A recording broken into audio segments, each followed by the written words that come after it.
It's a delight to introduce Adrian Thomas, who's trained in Manchester and Sydney and London, has been appointed in Manchester and was on the NICE guidelines, and has really a long-standing experience in inflammatory bowel disease and celiac disease, and is the current chair of the Royal College of Paediatricians for gastroenterology and hepatology. Thank you, Adrian. Thank you very much, David. Good afternoon, everybody, and thank you very much to Coeliac UK for inviting me to come and talk today. So I'm going to be speaking about the diagnosis of celiac disease in children. In particular, I'd like to review the guidelines of the British Society of Paediatric Gastroenterology, Hepatology and Nutrition. I'll then go on and describe the Prospective Celiac Disease Diagnostic Evaluation Study. I'll present some initial local results, which is largely descriptive data about the patients. Unfortunately, the main results that we're all interested in are not yet available and are currently being analysed. So the BSPGHAN guidelines, well, BSPGHAN recommends that all patients with suspected celiac disease should have the diagnosis confirmed by a paediatric gastroenterologist, and that their follow-up should either be by a paediatric gastroenterologist or a general paediatrician with a special interest. And most importantly, there should be access to appropriately skilled paediatric dietetic services. So as we've heard several times today, and I'm sure you're all well aware, that certainly the serum prevalence of celiac disease is estimated to be about 1% in the UK, and that the vast majority of these cases are undiagnosed. And as we just heard, population screening isn't currently advised, but it's recommended that there should be a low threshold for investigating both symptomatic children and those with associated conditions. As I'm sure we're all well aware, the symptoms of suggestive of celiac disease can be either gastrointestinal, such as abdominal pain, distension, persistent diarrhea, constipation, vomiting, recurrent mouth ulcers or unexplained liver disease, or there may be extra-intestinal symptoms such as, in children particularly, we're interested in poor growth. We've heard about the dermatitis herpetiformis and the bone effects of celiac disease, also iron deficiency, general malaise, lassitude and delayed menarche. And the conditions associated with celiac disease we've also heard about. So relatives with celiac disease, various syndromes including Down syndrome, and as we heard this morning, neurological disease.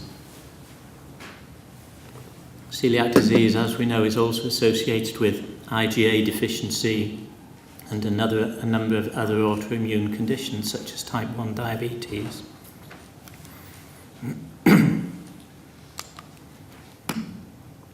So the guidelines recommend initially to measure the total IgA and TTG antibodies.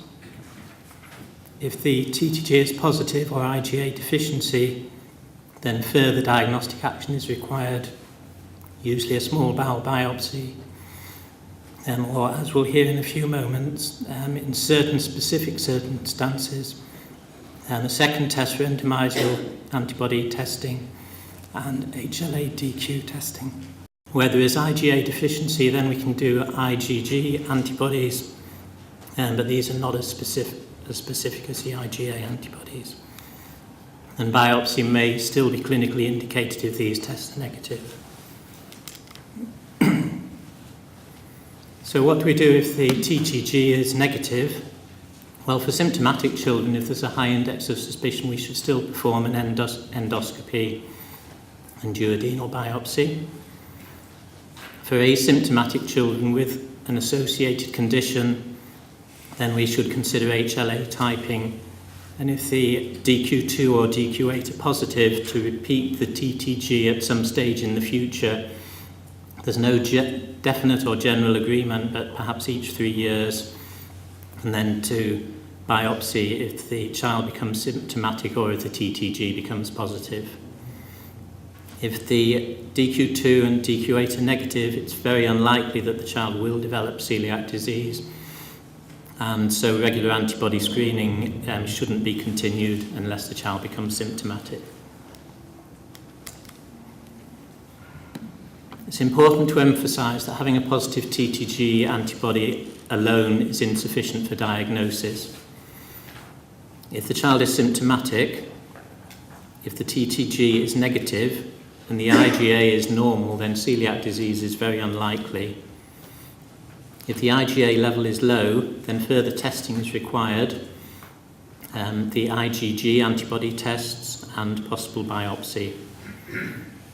If the TTG is raised modestly, i.e. less than 10 times the upper limit of normal, then a duodenal biopsy is required to confirm the diagnosis.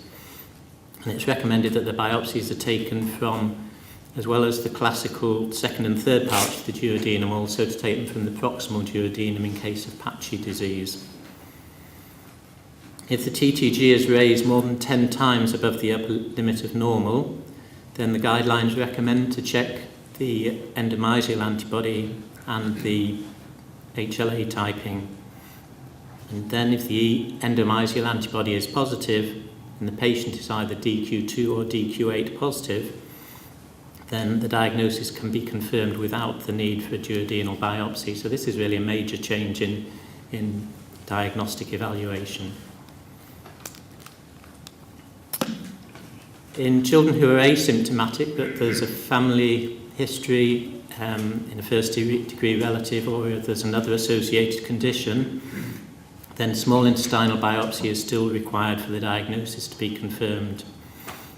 First, it's recommended to check the HLA status and the IgA TTG antibodies. If the DQ2 and DQ8 are negative, again, celiac disease is very unlikely, and so no biopsy is required. If the DQ2 or DQ8 are positive, but the TTG is negative, then celiac disease is unlikely unless there's IgA deficiency or unless there's inadequate exposure to gluten. There is, however, still a potential to develop celiac disease in the future, and further testing is recommended in 3 years or if the child becomes symptomatic. If the DQ2 or DQ8 are positive and the TTG is positive, but less than 3 times the upper limit of normal, it's recommended to check the endomysial antibody. If negative, to maintain on a normal diet, but follow-up serological testing will be required in the future, and if it then becomes positive, to perform a duodenal biopsy. If the DQ2 or DQ8 are positive and the TTG is positive more than 3 times the upper limit of normal, then it's recommended to proceed straight to duodenal biopsy. So that's a sort of summary of the BSPGHAN guidelines, which are really based upon the SPGHAN guidelines, which were both published in 2012. And I'd now like to talk about the ProCeDE study, which is a prospective celiac disease diagnostic evaluation study. So the primary aim of this study is to investigate the new diagnostic criteria in clinical practice in different European and other countries, to investigate prospectively how we can be certain about the diagnosis without a confirmatory biopsy in selected children. There are a number of secondary aims. So these are to evaluate the symptoms in relation to the histology and celiac-specific antibodies, to determine the optimal cut-off point for the antibody levels, to determine whether HLA typing adds diagnostic value in those with positive antibodies, and to determine which of the available antibody tests are most suitable for the initial diagnosis and also for the follow-up of children with proven celiac disease. Also to evaluate prospectively whether a diagnostic score would be appropriate based upon symptoms, histology, serology and HLA testing. And finally to evaluate the inter-observer variability for the histology.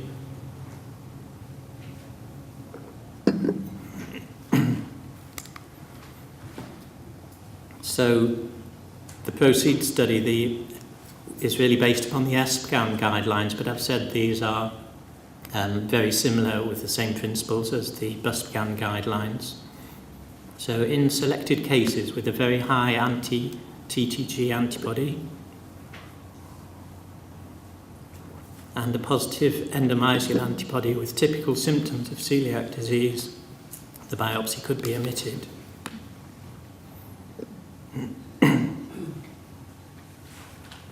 And the study, as I've said, aims to evaluate the diagnostic criteria in clinical practice.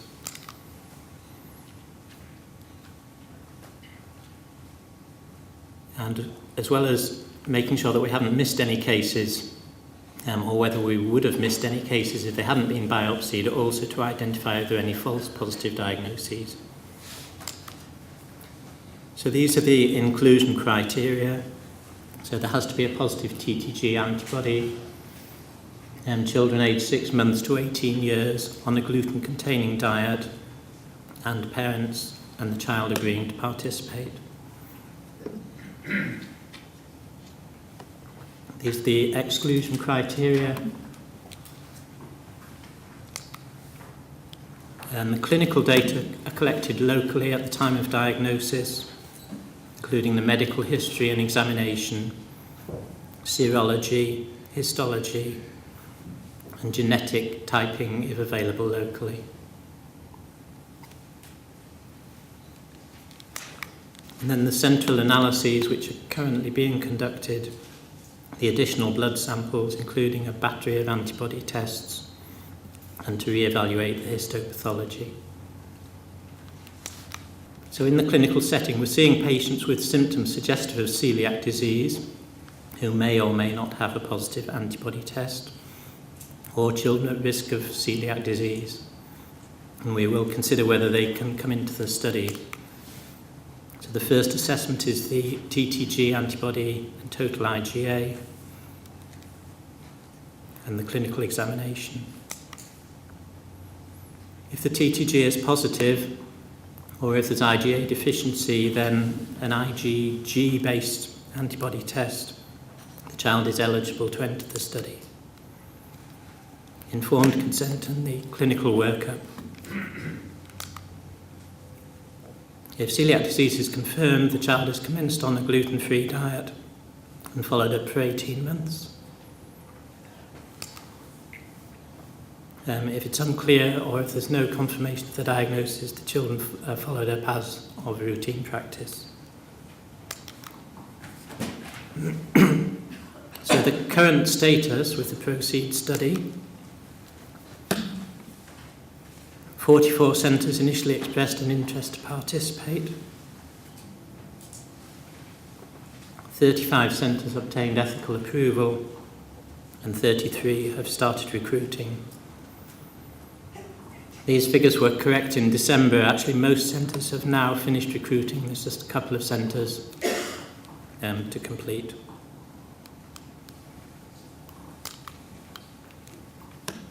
So there were over 900 potentially eligible patients,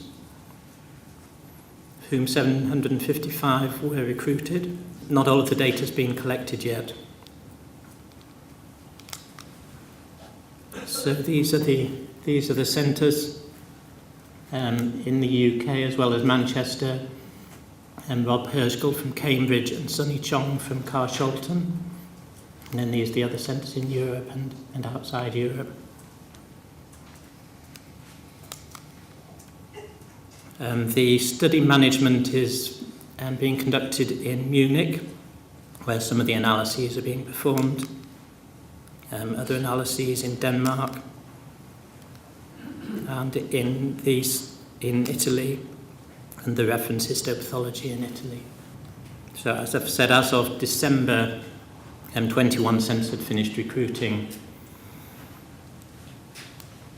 There are still data being collected and a number of queries about the data. The central serology is currently being analysed, and the reference histology is being sent to Italy.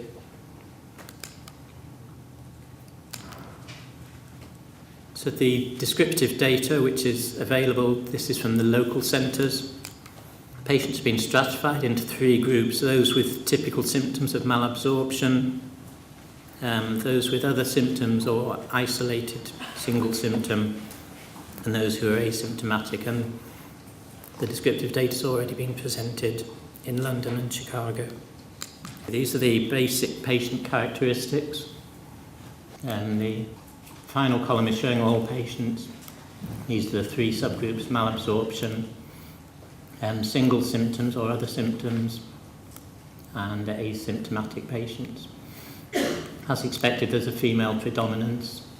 17% have had first-degree relative with celiac disease, 11% with IgA deficiency, and these percentages of the other associated conditions.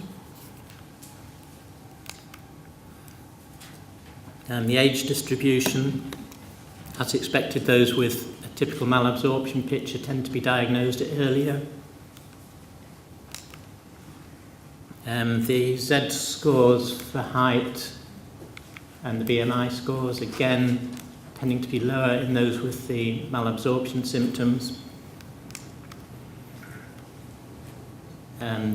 This is showing the gastrointestinal and mainly gastrointestinal symptoms. The malabsorption group in the darker green, not surprisingly having more of the malabsorption symptoms.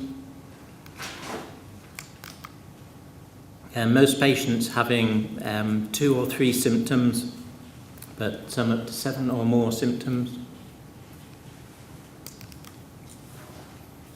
Stool frequency, again, tending to be more frequent in the malabsorption group. And stool consistency tending to be looser in the malabsorption group.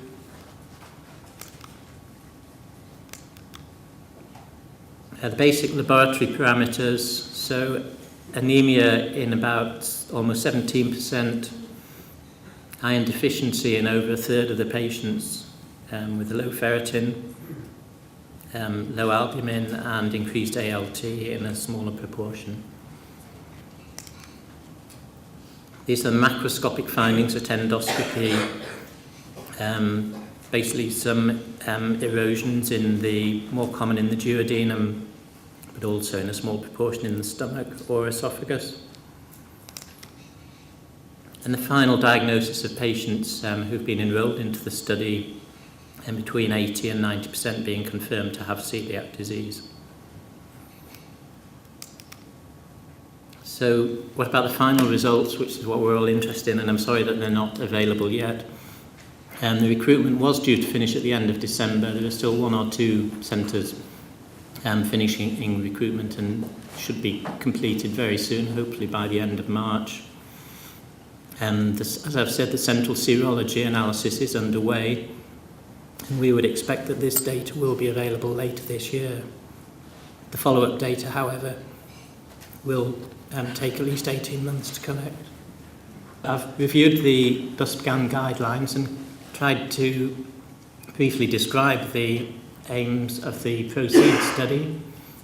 I've presented some of the initial results, which are largely descriptive data, and as I've said, the central results and follow-up data will be available in the future. So I'd like to take this opportunity to thank Coeliac UK for providing financial support for the ProCeDE study. And if anyone's got any questions, hopefully my voice will hold out. Thanks very much.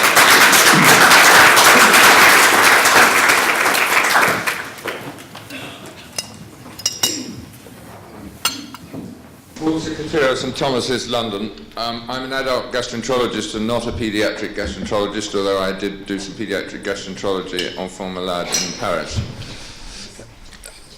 I have a slight problem, and as a parent, I would be very unenthusiastic for my child to have a general anaesthetic and an endoscopy, and therefore I support the basic concept. My problem is that in acute thyroiditis and in the early stages of diabetes mellitus, you will know as well as I do, you get raised TTG, and the etiology and the pathogenesis in relation to the potential development of celiac disease from this known elevated TTG is unknown and is probably not associated with the actual diagnosis of celiac disease.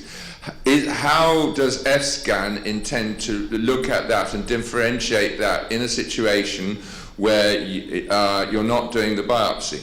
The second question, which relates to this, is that when these children become adolescents and become adults, I for one care for 2,000 patients at St Thomas's Hospital in London, which is walking distance from here, are we then expected to not undertake a biopsy or a gluten challenge? Because I would be potentially very uncomfortable with this.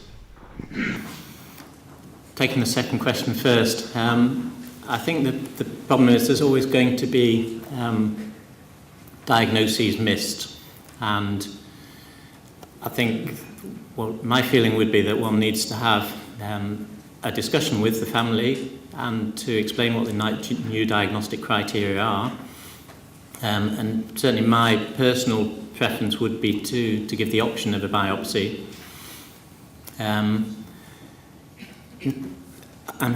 What we're hoping is that the data from this ProCeDE study will give us an idea as to the likelihood or what proportion of patients will either be wrongly diagnosed or in terms of missing the diagnosis, or with a false positive diagnosis, diagnosed with having celiac disease and not actually having it.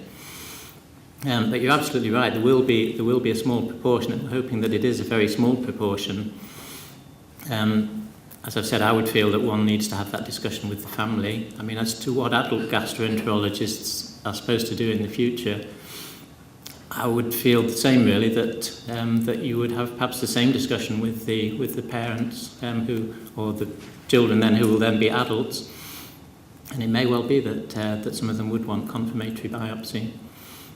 I think at the moment these guidelines are very new, and really the aim of the ProCeDE study is to try and get a feeling as to how well these new diagnostic criteria are going to work. So hopefully within a year we'll have more data about that. The first question, I think, was about positive TTG in some of the other autoimmune conditions. And I think it's very important to emphasise that the diagnosis of celiac disease cannot be confirmed just by a positive TTG antibody. In terms of these specific guidelines, there also needs, well, firstly, there has to be an extremely high TTG, greater than 10 times the upper limit of normal. There also has to be a positive endomysial antibody, and there has to be DQ2 or DQ8 HLA typing. But of course, there is still going to be a very small percentage who won't have celiac disease.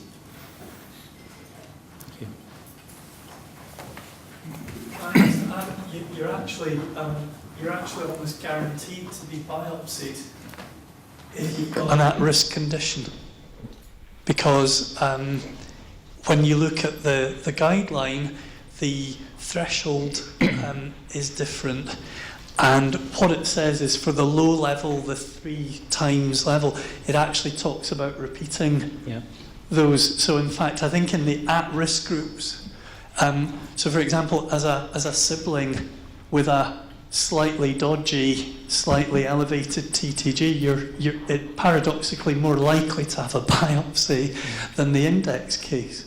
And I think this study, I think, is although my name is on the guideline, I have personally a very high threshold not to biopsy, and it's such a sea change for all of us, including paediatric gastroenterologists, that I think we've got to. I'm going to be waiting for this to come out before I make any major changes in my actual practice. I think one of the things from the colleagues in Europe, and in fact I've remembered his name, Joachim Schweitzer, who runs the Dutch registry, they're saying that in fact there are many patients in Holland who go onto gluten-free diet on the basis of 1 TTG, they don't have a biopsy, and follow-up might be very patchy. That's exactly what we've got to avoid here by being robust, and I think that's the challenge in how you actually police that. I think that's the challenge if you're going to offer no biopsy.